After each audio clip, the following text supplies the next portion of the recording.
Майданайлы Өтөнбаев Бегмат дейт. Айылда алтын кен açılıp жатат. Айылды тагдыры, кендин тагдыры булар тууралуу оюңуз дейт. Кантип партияга мүчө болсо болот? Мен айттым. Домодедово аэропортунан Ошко аябай кыйын регистрация учууда, конууда дейт. Неге учууда, конууда дейт? Ошко. Аэропорт нече экен? Анан баягы кен ачылып аткан болсо, кен ачылсын. Бирок ошол кен кимге иштеп атат, кантип иштеп атат, пайдасын ким көрүп атат, бул башка маселе. Ишенип коюңуздар. Мамлекет биздин Кыргызстандын байлыгы жердин астында эмес, жердин үстүндө. Ал Кыргызстандын эли. Алтыны дагы байлыгы дагы эмес. Башкасы дагы эмес. Мына жакында Болот Шамшиев кинорежиссер агабыздын 75 жылдыгы болду. Маданият министри да барып койгон жок. Өтө жаман уят көрүнүш болду. Абдан жаман көрүнүш. Жападан жалгыз СССРдин эл артисти. Кинорежиссер катары. Жападан жалгыз СССРдин мамлекеттик сыйлыгынын ээси. Министрдин орун басары да барып койгон жок. Мына ошондо Казактан келген делегация сөз бергенде чыгып айтты. Биздин дейт, ана айылым тааныган Нурсултан Назарбаев дейтин президентimiz бар деди. Айылым сыйлайт деди. Бүтүн аалам сыйлайт дейт. Биздин ана 4-нчү орунда айылымда туратын газыбыз менен мунайымыз бар деди. Биздин алтын корумуз баланча миллиард доллар деди. Бирок бизден бир боке жок деди. Боке, келиңиз биздин Казакстанга, сиздин тоюңузду биз Казакстанда тойлайык деди. Жерге кирип кетпей кайык барасың ошондо. Мана ошол казактар суктанып атат. Ошончо нефти газыбыз бар, бирок бир Болот Шамшиевде агабыз жок деп. Талант. А биз болсо тишти чукуп коюп отурабыз. 20 жылдан бери политикада жүрөсүз, Кыргызстандын ушундай оор акыбалына келишине өзүңүздү күнөөлүүмүн деп эсептейсизби? Күнөөлүүмүн садага, күнөөлүүмүн. Мени күнөөлүү кыла албай жаман кыйналышат. Күнөөлүүмүн. Мен жашаганым үчүн да күнөөлүүмүн. Билесиздерби? Себеп кезинде ушундай завод, фабрикалар талкаланып аткан мезгилде токтоткула деп токтотконго үнүм жетпей калган үчүн күнөөлүүмүн. Жалгыз болуп калганым үчүн күнөөлүүмүн. Абсамат Масалевич, Бекмамат Осмонович, мына Сатыбалды Жээнбеков, мына ушул кишилердин көзү өтүп кетти. Мен калып калганым үчүн күнөөлүүмүн. Менин күчүм жетпегени үчүн күнөөлүүмүн. Сөзсүз күнөөлүүбүз. Мына жерде отурган ар бирибиз күнөөлүүбүз. Улуу моунду айтып атам, жаштардын тиешеси жок. Себеп эмнеге күнөөлүүбүз? Ушундай саясат жүрүп атканда дагы тынпай унчукпай койгон үчүн күнөөлүүбүз. Күрөшпөгөнүбүз үчүн күнөөлүүбүз. Мен ураным бар. Өз бактысы үчүн күрөшкөн эл гана бактылуу болот деп. А биз күрөшөбүзбү? Жок. Биз күрөшкөн эмеспиз эч качан. Биз дайым ойлоп отурабыз, бирөө жасап берет деп. Арыгыбызды да жаппайбыз. Келген суу келет, аккан суу агат. Ошондуктан, урматтуу туугандар, баарыбыз күнөөлүүбүз. Мен күнөөлүү эмесмин деген кишинин өзү шайтан. Пайгамбарлардын да өзүнө жараша күнөөсү бар. Бакыт Төрөбаев менен мамилеңиз кандай? Жакшы. Биригүүгө жол барбы дейт, Кудай буйрса. Менимче Төрөбаев дайым убадасында туруп келет. Мүмкүн. Ал сөз менен эмес, иш менен көрсөтүп келет. Мүмкүн. Мурдакы шайлоодо аксакалдарды укпай койдуңуздар. Ташиев экөөңүздөр акыры эмне болду дейт. Аксакалдар көптү көргөн, алар ойлогонун силер эми жасадыңар 5 жылдан кийин. Сизге ийгилик. Эртеби кечип ошол жасалганга Аллага шүгүрдөшүңүз керек. Акыл эс берген. Бул сиздин пикириңиз. Колдоого арзырлык пикир. Эртеби кечпи ушул жолго барыш керек. Барып. Бирок ушул сапарда аягына чейин турабызбы, турбайбызбы? Бул чоң маселе. Себеп шайтандын азгырыгы өтө жаман. Соода өтө жаман. Биз жакшы тилек менен Кудай буйрса турабыз деген үмүттөбүз. Сиз Путин менен жолугуп сүйлөшүп турасызбы дейт.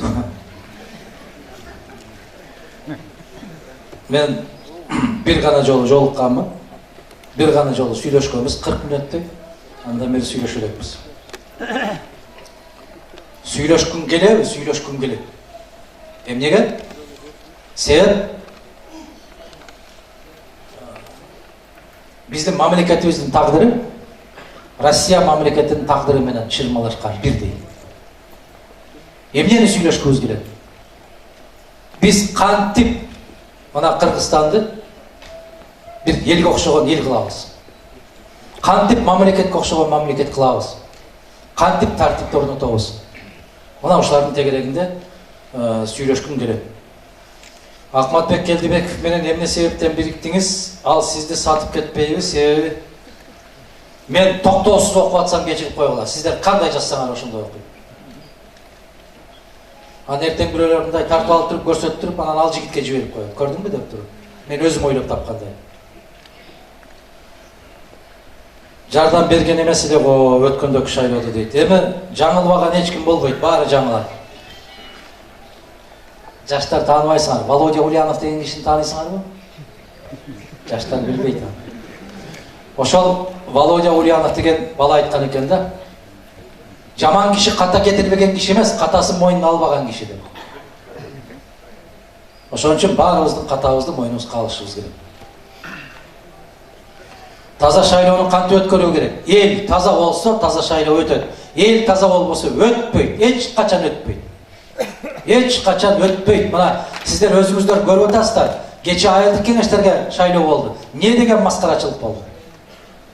Айылдык кеңештер депутат болуп алып, айыл өкмөттөрүн шайлап атат. Мен ушуну госсекретарь болгон кезимде жойдум эле, сүйүндүм эле. Шайлоо Кыргызга жарашпайт туугандар. Бул шайлоо дегенди биз токтотпосок болбойт. Университетке шайлоо. Мына улуттук университетке канча жылдан бери шайлай албай жүрөт. Кайсы партиялар менен бириктиңиз дейт. Муну Кудай буйрса келечек көрсөтөт. Атамбаевди шайлоого чейин кетирүүгө мыйзам жол беребиз. Көптөгөн мыйзам бузуулар болду. Коррупция күч алып, айылдарда жерлер акчага сатылып жатат. Айылдарда жерлер эмес, туугандар, жерден башкасы деле сатылып жатат. Айылдарда эмес, Бишкектин чок ортосунда сатылып жатат, Ак үйдүн ичинде сатылып жатат. Ушуну айтып атпайбы? Баарыбыз чогуу токтотпосок эч ким токтото албайт муну.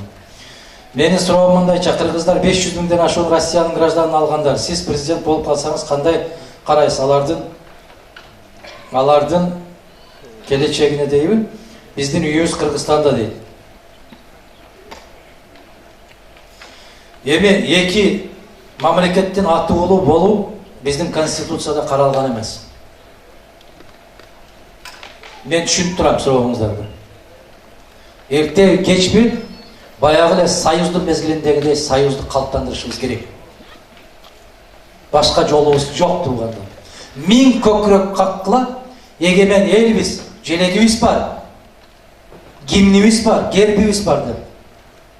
Бул жалган эле, куру кыйкырык. Кайдан эгемендүүлүк? Жүрүп турган бир танкаң жокко, учуп турган бир самолетуң жокко. Эмнең эгемен? Баткенден келген азаматтар, жигиттер, кыздар барбы? Бар. Чек аранын канчалык деңгээлде сокталып турат ошол жерде? Бир Алла сактап турат мамлекетти. Аксакалдарыбыздын, энелерибиздин намазындагы батасы менен турат биздин элибиз, мамлекетибиз. Бардык жагыбыз ачык. Кудай сактасын ошону. Ошондо кош атуулукка биз барышыбыз керек, Россия менен барышыбыз керек.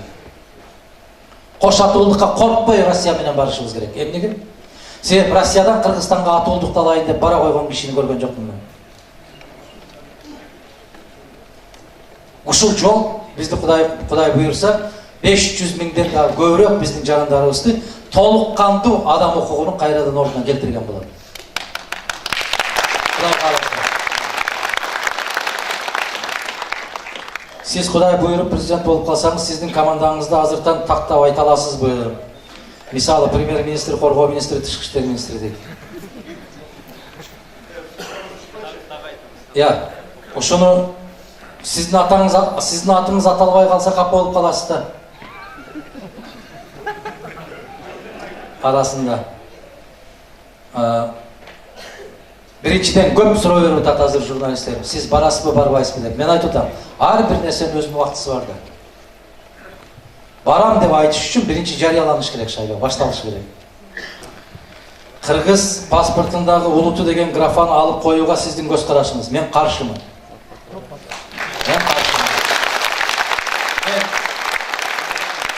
Ушул маселе көтөрүлгөн биринчи күндөн баштап ушул күнгө чейин кыйкырып эле келатам. Мен каршымын.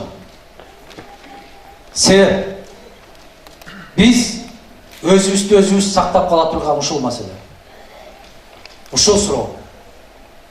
Эмне үчүн коркушуп атат билбейм азыркылар. Эмнеден коркот? Ар бир улут жараткан Алла да айтып атат. Биз ар кандай түстө, ар кандай тилдүү кылып жараттык, себеп бири-бириңерди таанып, бири-бириңер менен тыгыз мамиледе болуш үчүн деп айтып атат. Анан эмнесинен уяласың сен кыргызмын деп айтканда? Кыргызстандын экономикасын кантип кандай жол менен айттым. Биздин өлкөдө өлкө мамлекет башчысы болуудан намыстанган учурларыңыз болду, мен айттым, жооп бердим. Тем более после аша дейт. Уялам. Азыр ушул мамлекет экенинен уялам туура. Эмне кылыш керек эми? Кумтөр маселесин кеңири айтып кете аласызбы? Бул түгөнгүс жоңок дастан болуп кетти Кумтөр. Насирдин Исанович каза болгондон бери чубалып келатат ушул маселе. Жары кетпеди, же бери кетпеди бул Кумтөр. Кумтөрдүн маселесин мен элге салмакмын. Мына референдумга кимдин маселесин көтөрүш керек деген суроону койбой, Кумтөр маселесин элге салыш керек. Каалайсыңарбы, каалабайсыңарбы? Кумтөрдүн маселеси, Кумтөр калсынбы, калбасынбы? Бул күнгө чейинки президенттердин иштен кийин жамандашат дейт. Атамбаев кеткенден кийин ушул маселеге учура урунабы дейтпи? Мен Акаевчы дагы, Бакиевчи дагы, Отунбаеваны дагы, Атамбаевын дагы иштеп аткан мезгилинде айтам. Иштен кеткенден кийин бир сөз жаман айтпайм. Бул жигиттик касиет болуш керек. Колумдан келсе, мына Отунбаеваны 2010 жылы мен айттым эле, муну эч ким шайлаган жок. Бул өзүн өзү шайлап алды деп, туурабы? Бардыгы жамандады мени. ГСТ калган жок, КТР калган жок, ЛТР калган жок. Ассаламу алейкум, Ала Тоо аянтында Атамбаев өзү айтты. 6 жылдан кийин. Мен кече суроо бердим. Ошол 31 августта бүтүндөй элди жыйнап алып, жарыя салдыңыз эле. Банктагы акчаны ким алганын билем дедиңиз эле. Эмне үчүн айтпай жүрөсүз? Коо каламды ким чыгарган билем деди, туурабы? А эмнеге айтпай атат? Мародёрлукту ким жасаганын билем деди. Эмнеге айтпай атат анда? Эмне муну сары майдай катты? Баарын билем деди. Эмнеге айтпай атат? Мен кече дегенде кечеки күн эмес, мында бир 3 жума башта теледен ушул суроолорду бердим. Ушул үчөөнө жооп берип коюңузчу. Жооп жок. Өзү негизи биз элибиз ушундай. Адамдын жакшы жагын эч качан айтпайбыз. Жаман жагын аябай көп айтабыз. Айрыкча кайненелер бар, ушул жерде отурат да кайненелер. Айтып келин аябай жамандап алат дагы. Анан келин кеткенден кийин ал бул деген менен шүгүр, Кудайга шүгүр, жакшы айланайын деп турган. Укпасын да. Семирип кетиши мүмкүн да. Биз эки учурда гана жакшы сөз айтат экенбиз киши жөнүндө, досуң жөнүндө. Качан? Биринчи туулган күнүн өткөрүп, дасторкон жайып ошол жерде тос бергенде айтасың. Жарашса, жарашпаса мактайсың, кыйналып отуруп. Экинчиси акыретке узатып атканда айтат экенбиз, башка учурда айтпайт экенбиз. Ошондо дагы Кандай кишилер десе акырын уялып, жакшы, жакшы деп жерди карап кетип барып атабыз. Эл башкаруучу болсоңуз биринчи максатыңыз дейт. Максатым ошол. Коомду тартипке салуу, элди ыйманга чакыруу. Башка максатым жок.